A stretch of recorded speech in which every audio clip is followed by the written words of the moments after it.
Hello everyone, চলে আসলাম একটা নতুন রেসিপির ভিডিও নিয়ে তোমাদের সাথে শেয়ার করতে।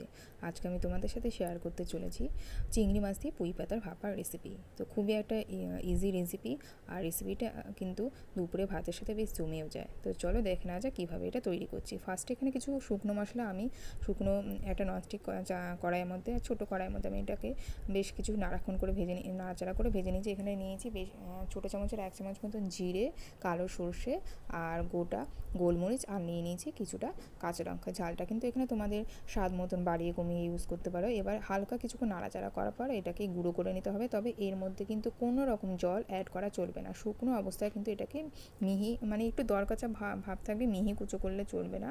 তো সেরকম অবস্থায় এটাকে গুঁড়ো করে নিতে হবে। তারপর এর মধ্যে কিছু বেসিক মশলা আমি দিয়ে দিচ্ছি স্বাদ মতন হলুদ, স্বাদ মতন লঙ্কার গুঁড়ো, স্বাদ মতন লবণ। তারপর এখানে দিয়ে দেবো বেশ কিছু পরিমাণ সরষের তেল। আর এখানে কিন্তু সরষের তেলের পরিমাণটা একটু বেশি করে দিতে হবে। তো দেখতে পাচ্ছ মশলাগুলো কিন্তু আমি একে একে এখানে অ্যাড করে দিচ্ছি, আর সরষের তেলের পরিমাণটা কিন্তু এখানে বেশি করে দিতে হবে। এইবার যেটা করতে হবে, হাত দিয়ে কিন্তু সমস্ত মশলা একসাথে মিশিয়ে নিতে হবে। আর হ্যাঁ, এখানে কিন্তু একটা বড় সাইজের মিহি করে কুচানো আলু আর মিহি করে কুচানো পেঁয়াজও আমি এখানে দিয়ে দিচ্ছি। যেহেতু বাটিটা একটু ছোটো হয়ে যাচ্ছিলো, ওই জন্য আমি আরেকটা বড় বাটির মধ্যে এটাকে আমি ট্রান্সফার করে নিচ্ছি। তো সমস্ত মশলাগুলোর সাথে তেলটা বেশ ভালো করে মিশিয়ে আরেকটা বাটির মধ্যে আমি নিয়ে নিলাম। এবার এর মধ্যে দিয়ে দেবো বড় সাইজের মিহি করে কুচানো পেঁয়াজ আর মাঝারি সাইজের আলু।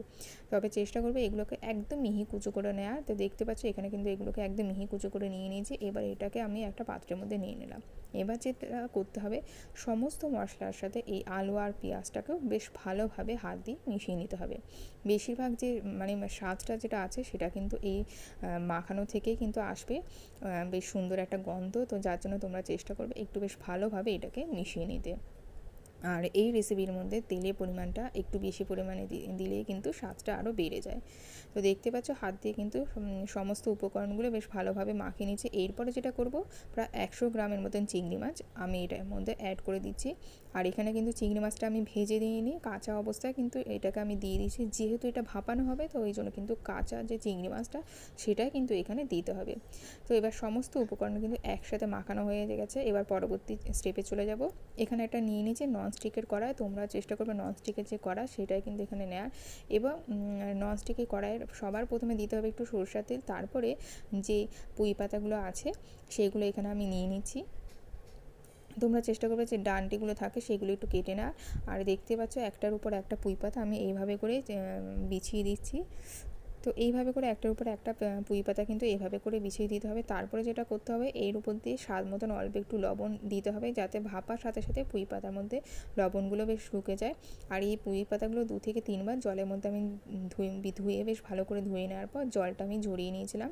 তো দেখতেই পাচ্ছ কীভাবে স্টেপ বাই স্টেপ আমি পুঁই পাতাগুলো একটার উপর একটা দিয়ে দিচ্ছি। তোমরা কিন্তু এইভাবে করে রেসিপিটা কিন্তু করবে। তো এইভাবে দেওয়ার পর যেটা করতে হবে, যেই চিংড়ি মাছটা আমি মাখিয়ে নিয়েছিলাম আলু পেঁয়াজ মশলার সাথে, সেটাও আমি এই পুঁই পাতার উপরে দিয়ে দিচ্ছি। তো এইভাবে করে চারিদিকটা ছড়িয়ে কিন্তু পুঁই পাতাগুলো দিয়ে দিতে হবে। পুঁই পাতার উপরে এই চিংড়ি মাছটা দিয়ে দিতে হবে। তারপরে যেটা করতে হবে, এর উপরেও কিন্তু আরও কিছু পরিমাণে সরিষার তেল কিন্তু দিতে হবে, আর দিতে হবে পুঁই পাতা। এবার একটার পর একটা পুঁই পাতা দিয়ে আবার এটাকে ঢেকে দিতে হবে। তবে কিন্তু এটা ভাপার সাথে সাথে বেশ সুন্দর একটা ফ্লেভার হবে। আর হ্যাঁ, পুঁই পাতাগুলো বেশ সেদ্ধ হয়ে যাবে। তারপর যেটা করবে, এর উপর দিয়ে আরও একটু লবণ আর পরিমাণ মতন সরিষার তেল তোমরা এখানে দিয়ে দেবে। তো এবার হাত দিয়ে বেশ আলতো হাতে ভালোভাবে করে এগুলো চেপে তারপর এটাকে ভাপাতে হবে।